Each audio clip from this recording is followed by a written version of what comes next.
This meeting is hereby adjourned.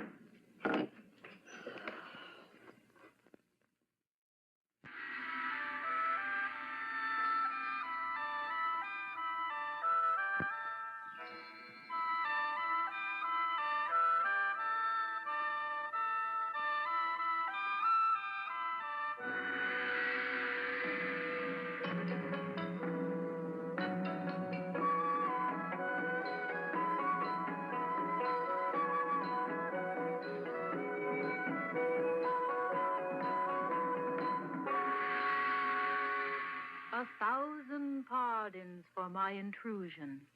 But you see, I have a tale to tell. In ancient China, as you know, the emperor was Chinese, and all his people were Chinese.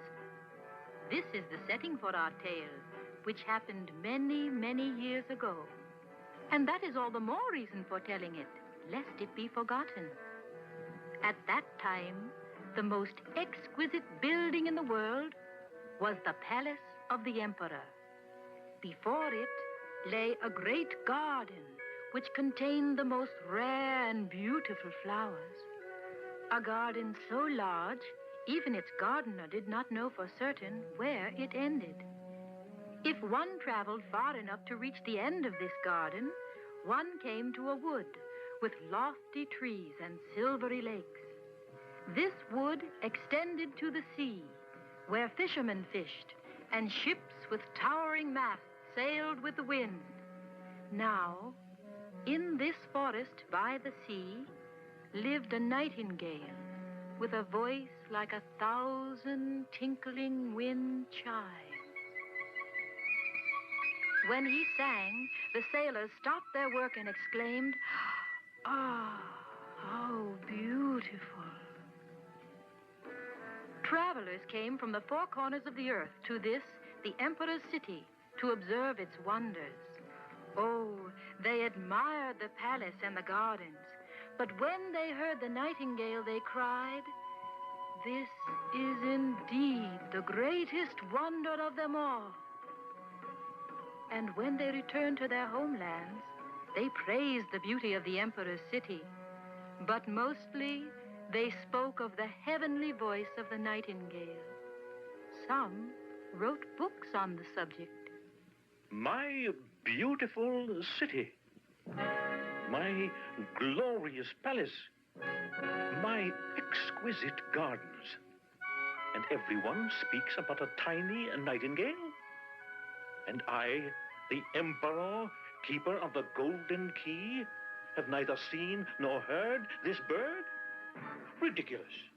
Then he called his most honorable and trusted gentleman-in-waiting, who was so great, very few dared to speak to him. Where is this nightingale of whom I read? Must I learn about my own kingdom from foreign books? Bring this bird to the palace tonight. If not, I will have you trampled upon. The gentleman-in-waiting questioned nearly everyone in the palace. But no one knew of the nightingale, for frankly, few of them had ever been to the end of the garden. Oh, great one, this nightingale. No soul in the palace has heard or seen such a bird. If I may be so bold, sire, it is not well to believe what is written in books, for often these stories are untrue. Nonsense. This book was sent to me by the Emperor of Japan. There is honor among emperors. Have the nightingale here at the palace by supper time. If not, I will have the whole court trampled upon. After supper, of course. Again, the most honorable gentleman-in-waiting questioned the people of the palace, who surely wished to be of help, for none of them wanted to be trampled upon. After supper, of course. Then he found a pretty kitchen maid, and wonder of wonders, she knew of the nightingale. Once a week, she was permitted to take scraps of meat to her mother, who lived in the wood. On the way home, I stopped to rest. It is there I hear the nightingale sing. His song is so beautiful, it brings tears to my eyes. And just the thought of the nightingale's song made her weep. Maid, take us to this bird now, and I promise you the best job in the kitchen. You shall be allowed to watch the emperor eat. The maid agreed. Such a powerful voice for a small bird. A nightingale is small, is it not? But that is a cow mooing.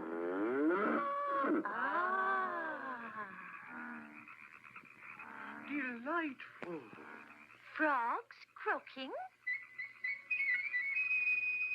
There, in that tree, the nightingale. That gray creature?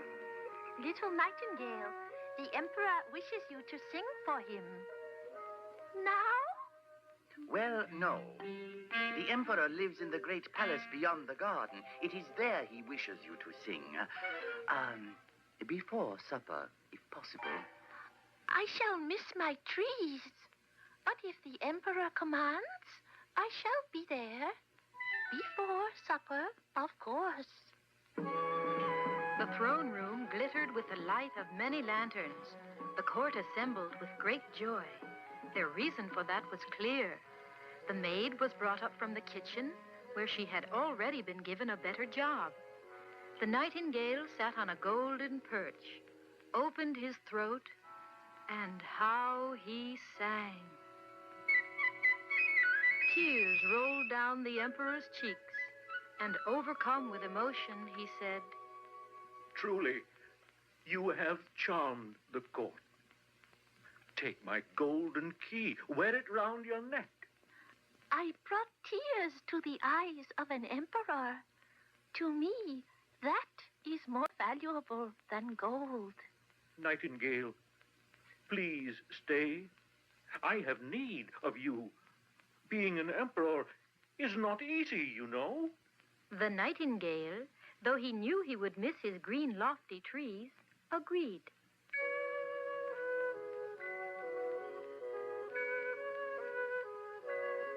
He was given a golden cage and was allowed outdoors twice during the day and once at night. In spite of this grand life, the nightingale wished to be free and back in the forest again.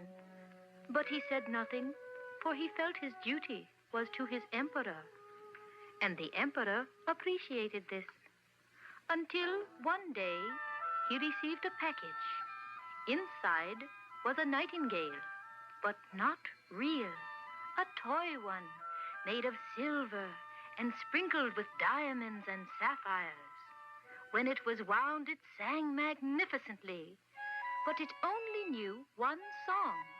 And when its spring ran down, the song could hardly be heard. It sang the same song 33 times without stopping. No small accomplishment. Then, when it was time for the real nightingale to sing, he was gone. While the mechanical bird was performing, he slipped out an open window and flew back to his beloved woods. The people shrugged at his disappearance and said they were far better off with the toy bird. The emperor was angry with the gray nightingale and said he could never return to the kingdom. And so, the mechanical nightingale became the new pet of the kingdom. It sat on a silk cushion beside the emperor's bed. People the world over sent it gifts of gold and precious stones. It was given a title, Chief Imperial Singer of the Bedchamber. And thus it went, until one day, the emperor fell ill. It was said around the court his Imperial Highness would not live. Presently, the doctor, who had very bad eyesight, pronounced him dead. A great sorrow came upon the kingdom, but the people had to choose a new emperor, so they left the palace to search for one. Alone, the emperor lay still in his bed. But if one looked closely, one would have seen that his imperial majesty was not dead at all, but close to it. For death, wearing the emperor's golden crown and holding the royal imperial sword, was seated upon the emperor's chest. Suddenly, many faces appeared to him. They were the faces of the evil he had done in his lifetime. Oh, music, music. Sound the great gong. Drown out what these demons are saying. Desperately, he turned to his mechanical nightingale. Precious bird, I gave you honor. I gave you jewels. Now, sing. Quiet these terrible voices. But no one was in the palace to wind the bird. Death now pressed even more heavily upon the emperor's chest. Suddenly, through the open window, came a burst of glorious song. It was the little nightingale who had heard that the emperor needed help. He sang as though his heart would break. The faces at once grew faint, and finally, all were gone. Death listened and said he would trade the emperor's crown and sword for a song by the nightingale. The nightingale sang, and Death, deeply moved, longed for his home, and like a cold gray mist, passed out of the window. His weight was lifted from the emperor's chest, and once again the emperor could breathe free and easily. Heavenly creature, I sent you from my kingdom, yet you came when I needed you and turned death from my heart. How can I ever repay you? You forget. I have been paid. I brought tears to the emperor's eyes. And then he sang a quiet song. The emperor fell asleep. When he awoke, he was well and strong again. Nightingale, stay with me. Sing only when you like. I will have the mechanical bird smashed to pieces. No, please don't. Thank you, sire. Let me live in my forest and come here whenever I like. Then I shall sing to you of the happy folk and of those that suffer too, that you may help them. Through me, you will come to know your people better. But promise one thing. Anything. Say to no one that a little bird told you. And as the sparkling morning sunlight came through the window, the nightingale flew away. The emperor's door burst open, and in came the people of the palace, who were indeed overjoyed to find their emperor well and strong again.